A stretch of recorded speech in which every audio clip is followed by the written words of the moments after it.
नमस्कार। जय हिंद दोस्तों। मैं आपका जाना पहचाना चेहरा शुभम गिरी आप सभी लोगों का हार्दिक स्वागत करता हूं अपने YouTube channel study with Shubham Giri में। दोस्तों, थंबनेल और टाइटल देख करके आप समझ गए होंगे कि हम बात करने वाले हैं EMRS और KVS। ये जो दो भर्तियां हैं जिसमें से KVS का जो बिगुल है वो बच चुका है और अप्रैल के महीने में आपकी जो भर्ती है वो आने वाली है, और दूसरा EMRS की जो न्यू वैकेंसी फेज 2 है इसकी भी तैयारी आप स्टार्ट कर दीजिए क्योंकि ये भी वैकेंसी आने वाली है। तो मैं पहले बता दूं कि मैं आज की वीडियो में मैं किन मुद्दों पर बात करने वाला हूं। तो सबसे पहले मैं आपसे बात करूंगा कि TGT PGT कैसे आप क्लियर करें, क्या वो सही तरीका हो सकता है, वो सही स्ट्रेटजी क्या है। EMRS TGT क्लियर करने का जो मेरा अनुभव दोस्तों रहा है कि जो मैंने अभी EMRS भर्ती जो मैंने अभी TGT में मेरा एग्जाम क्वालिफाई हुआ था वो कैसे हुआ था उसके बारे में हम चर्चा करेंगे। पूरा EMRS का अनुभव पूरा हम अपना आपको बताएंगे, और ये स्टेप अगर आप फॉलो करेंगे दोस्तों, जो स्टेप मैं आज को मैं बताने वाला हूं, ये स्टेप अगर आप फॉलो करते हैं तो यकीन मानिए मेरी तरह आपका भी एग्जाम एक बार में क्लियर होगा और हर हाल में होगा। और चौथा कि EMRS का फॉर्म कब तक आ सकता है इसके बारे में भी चर्चा हम करेंगे। तो ये तो बात हो गई। तो सबसे पहले तो हम आपको ये बता दें कि आखिर ये जो फॉर्म आ सकता है ये कब तक आने की इसकी प्रबल संभावना है। ठीक है, अब आगे बढ़ने से पहले आप सभी से निवेदन है कि दोस्तों अगर आपको चाहते हो कि EMRS की नई भर्ती हो, जो KVS की भर्ती आ रही है, इसमें जो मेरा अनुभव है, मेरी जो स्ट्रेटजी है, मेरा जो एक्सपीरियंस है वो सभी आपको निरंतर मिलता रहे और कोई भी न्यूज आपसे EMRS की KVS की मिस ना हो, तो आप हमारे चैनल को सब्सक्राइब करिए और हमें अपना सपोर्ट करिए। हम आपका हर कदम पर सपोर्ट करते रहेंगे और बेल की घंटी को भी बजा देना ताकि मेरी सारी वीडियोस की नोटिफिकेशन आपको मिलती रहे। और वीडियो को लाइक भी करिएगा, शेयर भी करिएगा जो भी आपके मित्रगण तैयारी कर रहे हो। और अगर आपको EMRS से रिलेटेड मटेरियल चाहिए, स्टडी मटेरियल, बुक्स वगैरह, तो उसके लिए आपको हमारा टेलीग्राम चैनल ज्वाइन करना पड़ेगा जहां हम आपको मटेरियल अवेलेबल करवा देंगे। उसका लिंक आपको दोस्तों डिस्क्रिप्शन बॉक्स में मिल जाएगा। अगर आप मेरा सब्जेक्ट पूछेंगे क्या है, तो मेरा सब्जेक्ट TGT में SST है यानी सोशल साइंस, और अगर आप PGT में पूछेंगे तो जो मेरा विषय है वो है हिस्ट्री। ठीक है, तो चलिए दोस्तों, सबसे पहले तो हम ये बात कर लेते हैं कि आपका जो फॉर्म है, राइट, आपका जो फॉर्म है वो आने की संभावना कब तक है, यानी कि ये जो फॉर्म है कब तक आ सकता है। तो मैं बता दूं, आपका जो फॉर्म है वो जून से लेकर के जुलाई के महीने में एक्सपेक्टेड है EMRS न्यू वैकेंसी आने की। ठीक है, जून जुलाई में। ठीक, अब अगर जून जुलाई में, मान लीजिए थोड़ी देर के लिए जून या जुलाई में अगर फॉर्म आ जाता है, तो बीच में अगस्त सितंबर आप छोड़ दीजिए, अक्टूबर के महीने में आपका एग्जाम होगा। अक्टूबर के महीने में एग्जाम हो जाएगा और दिसंबर के महीने में आपका रिजल्ट भी दोस्तों आ जाएगा। ये मान करके, यानी कि अब अक्टूबर मान करके तैयारी करिए कि अक्टूबर के पहले एग्जाम नहीं होगा। बीच में आपको क्या मिलेगा, मई, जून, जुलाई, अगस्त, सितंबर, 5 महीने आपको खूब तैयारी करने के लिए मिल जाएंगे। और KVS तो दोस्तों आ ही गया है। KVS कब आ गया है? KVS जो आपका दोस्तों है वो अप्रैल के महीने में आ गया है। KVS का जो बिगुल है दोस्तों वो आपका बच चुका है। ठीक, तो ये तो बात हो गई कब आपका फॉर्म आ सकता है, तो मैंने आपको बता दिया EMRS का फॉर्म जून जुलाई में, KVS का फॉर्म जो है वो आपका अप्रैल के महीने में आ रहा है। ठीक, अब आ जाते हैं हम, अनुभव तो खैर पूरा हम साझा ही कर रहे हैं अपने साथ पूरा का पूरा। अब हम बात करेंगे कि TGT और PGT का जो एग्जाम है वो क्लियर करने की स्ट्रेटेजी क्या है, और मैंने कौन सी दोस्तों जो स्ट्रेटेजी थी अपनाई थी, मेरे तरीके क्या क्या थे।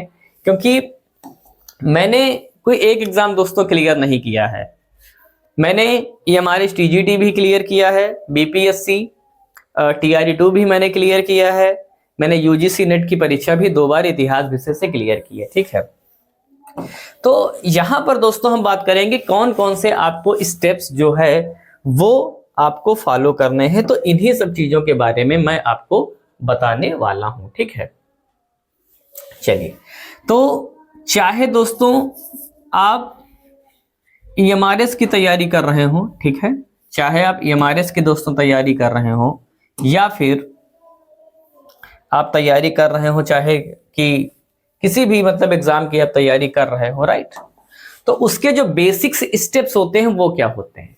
तो चाहे मैं ईएमआरएस की बात कर लूं और चाहे ही केवीएस, ठीक, इन दोनों की जो चर्चा है मैं वो एक साथ आपकी कर रहा हूं, ठीक है।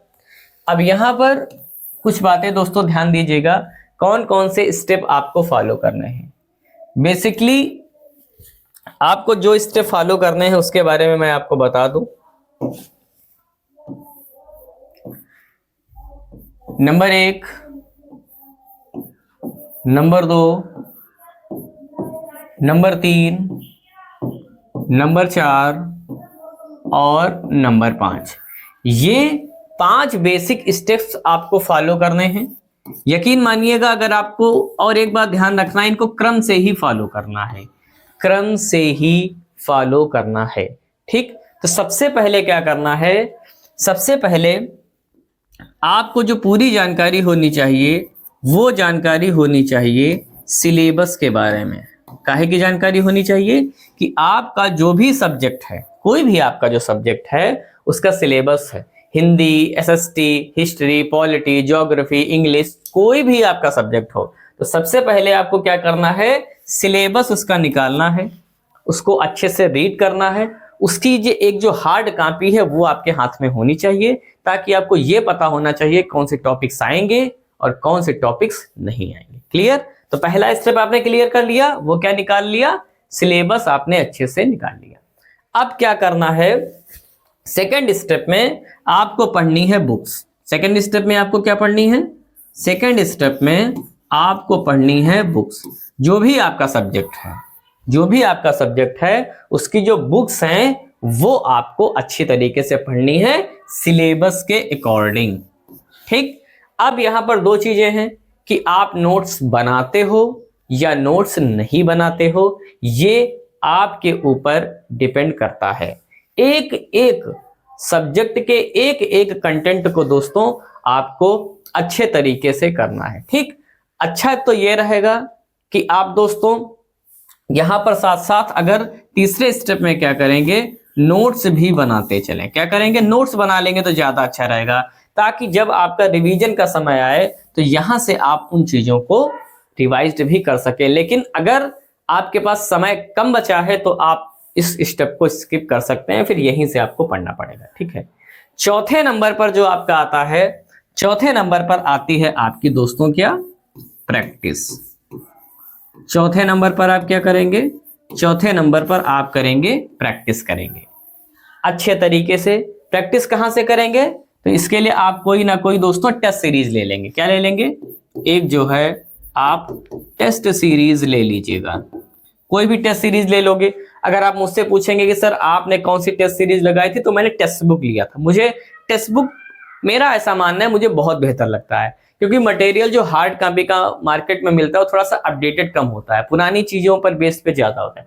मगर टेक्स्ट बुक की अच्छी बात यह है कि ये अपडेट करता रहता है चीजों को, तो आप टेक्स्ट बुक से टेस्ट सीरीज दोस्तों आप ले सकते हो। तो चौथे स्टेप पे क्या करना है, आपको प्रैक्टिस करनी है। मगर एक बात ध्यान रखिएगा, जब तक ये सारे स्टेप्स आप क्लियर ना कर लें तब तक आप प्रैक्टिस जो है स्टार्ट मत करिएगा। और अंत में जब पांचवा आपका स्टेप, जब आपके एग्जाम के 15 से 30 दिन बचेंगे, 15 से 30 दिन पहले आप क्या करोगे, रिवीजन।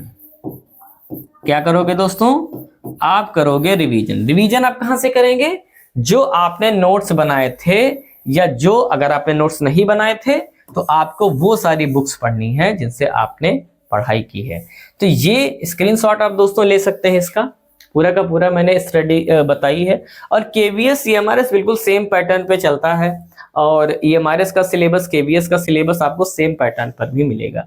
बहुत सारे चेंजेस किए जा रहे हैं, मगर कोई घबराने वाली ऐसी बात नहीं है कि बहुत ज्यादा चेंजेस कर देंगे। हाँ, कुछ ऐसे नियम चेंज कर देंगे, बहुत सारे जो बच्चे हैं कंपटीशन से बाहर हो गए हैं, मगर इसमें हम कुछ नहीं कर सकते हैं, ये तो सब चीजें चलती रहती हैं, आयोग का काम है। तो ये आपको स्टेप्स फॉलो करने हैं, इन बुक से पढ़ना है। अब सभी सब्जेक्ट्स की बुक तो बता पाना थोड़ा सा मुश्किल है, लेकिन मेरे बहुत सारे फ्रेंड्स अलग अलग विषयों के ऑलरेडी EMRS में टीचर हैं। तो अगर आपको नीड होगी तो मैं उनसे बात करके कि उन्होंने अपने सब्जेक्ट का, जैसे कि मैं अपने सब्जेक्ट का तो बता सकता हूँ, मैं आपको TGT SST के बारे में बता दूंगा। मेरे सब्जेक्ट क्या है, मेरा जो सब्जेक्ट है, अगर आप पूछोगे सर आपके सब्जेक्ट्स क्या हैं, तो मेरे जो सब्जेक्ट है वो SST है TGT में, SST है दोस्तों TGT में। मैं इसके विषय में आपको फुल नॉलेज दे दूंगा। और अगर आप मुझसे पूछोगे कि PGT में सर आपका सब्जेक्ट क्या है, तो PGT में जो मेरा सब्जेक्ट है वो मेरा सब्जेक्ट है हिस्ट्री। ठीक है, तो इसके बारे में मैं सब कुछ जो है वो क्लियर आपको कर सकता हूँ। चाहे हिस्ट्री के बारे में मुझे किसी और से नहीं पूछना पड़ेगा कौन से बुक से पढ़े, इसके बारे में आपको पूरी जो फुल नॉलेज है वो मैं आपको दूंगा। ठीक, तो फॉर्म आपका जून जुलाई के महीने में एक्सपेक्टेड है। कैसे तैयारी करना है, 5 स्टेप से याद रखिएगा, इनको फॉलो करना है। और TGT और PGT के बारे में जितनी भी आपको कोई डाउट हो, मन में कोई प्रश्न हो, तो आप हमसे सवाल जो है दोस्तों कर सकते हो, कमेंट करिए, कोई भी मन में कंफ्यूजन हो। ठीक है, और विशेष तौर पर मैं बता दूं, लैंग्वेज का विशेष ध्यान रखिएगा, क्योंकि जो हमारे विद्यार्थी हिंदी माध्यम वाले अगर कोई हमारे देख रहे हैं, हिंदी माध्यम वाले, और जिनकी अंग्रेजी वीक है, ठीक है, जिनकी दोस्तों अंग्रेजी थोड़ा सा कठिन है, तो वो इस पर भी ध्यान रखें। मार्क्स नहीं जुड़ते हैं हिंदी उनके लैंग्वेज के, लेकिन आप डिसक्वालीफाई जरूर हो सकते हैं, क्योंकि 10 में आपको 4 नंबर लाना कंपलसरी है। अगर ये आप नहीं लाएंगे तो आपका जो सब्जेक्ट है वो चेक नहीं होगा। ठीक, तो ये दोस्तों मेरा एक्सपीरियंस रहा है पूरा एग्जाम क्लियर करने का, जो मैंने आपके साथ साझा किया, मैंने जो स्ट्रेटेजी अपनाई। तो KVS के लिए लग जाइए, KVS की तैयारी करेंगे, अप्रैल में ही आ रहा है। EMRS की तैयारी अपने आप आपकी समझ लीजिए हो जाएगी, है ना। तो और इसके बाद जब EMRS देने जाओगे तो बहुत हल्का हल्का आपको महसूस होगा कि हमने तो सब पढ़ रखा है, हो सकता है सिर्फ आप रिवीजन और प्रैक्टिस ही करें। तो ये दोस्तों आज की हमारी वीडियो थी, कैसी लगी प्लीज कमेंट करके बताइएगा। वीडियो अच्छी लगी हो तो लाइक करिएगा, दोस्तों में शेयर भी करिएगा। और अगर आप चाहते हो कि निरंतर रूप से आपको मेरी सही और सटीक इन्फॉर्मेशन KVS, EMRS, NVS या जितनी भी टीचिंग एग्जाम्स आते हैं उनसे रिलेटेड इन्फॉर्मेशन मिलती रहे, तो आप मुझे फॉलो करिए, सब्सक्राइब करिए, वीडियो को शेयर करिए, लाइक करिए। और नोट्स अगर चाहिए तो टेलीग्राम चैनल को ज्वाइन करिए, जिसका लिंक इसी वीडियो के डिस्क्रिप्शन बॉक्स में आपको मिल जाएगा। तो आज की वीडियो में दोस्तों मैं बस इतना ही रखता हूं। बाकी जैसे ही मुझे अन्य कोई अपडेट मिलेगी मैं तुरंत उपस्थित हो जाऊंगा आपके समक्ष नई वीडियो लेकर के। तब तक आप सभी लोग अच्छे से अपना ख्याल रखिएगा और मेरे साथ बोलिए जय हिंद, जय भारत।